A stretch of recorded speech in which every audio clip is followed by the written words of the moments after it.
The month of Ramadan bore witness to the re-emerging threats of terror in Afghanistan. Schools were attacked, bombs detonated in mosques. Several innocent lives were snatched away. For the people of Afghanistan, this is history repeating itself. They have lived with violence for the last 4 decades.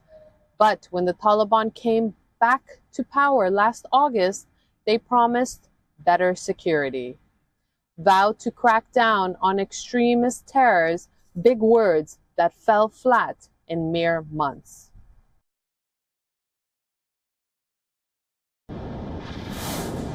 With the Russia-Ukraine war dominating headlines, Attack on Ukraine, full-scale Russian attack. Russia has invaded.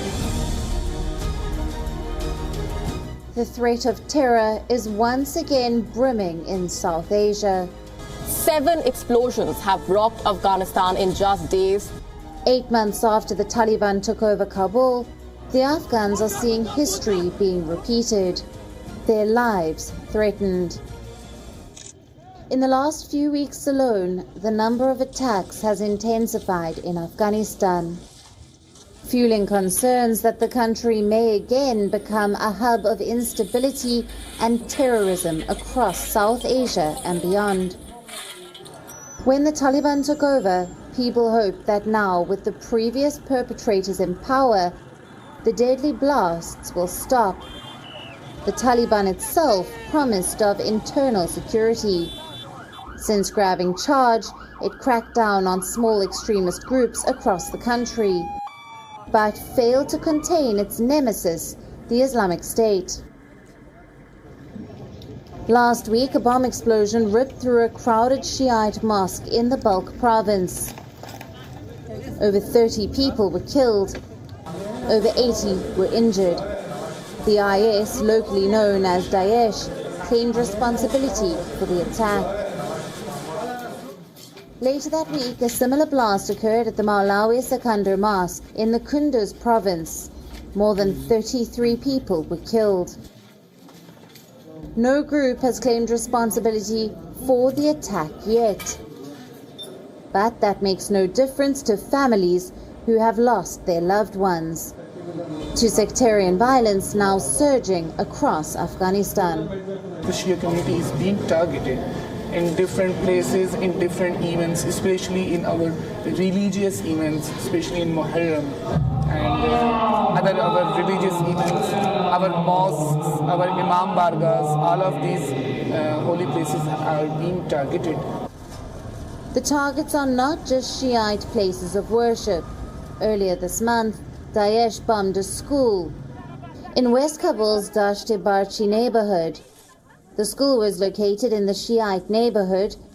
11 people were killed. The dead included innocent children who had gone to school to receive an education.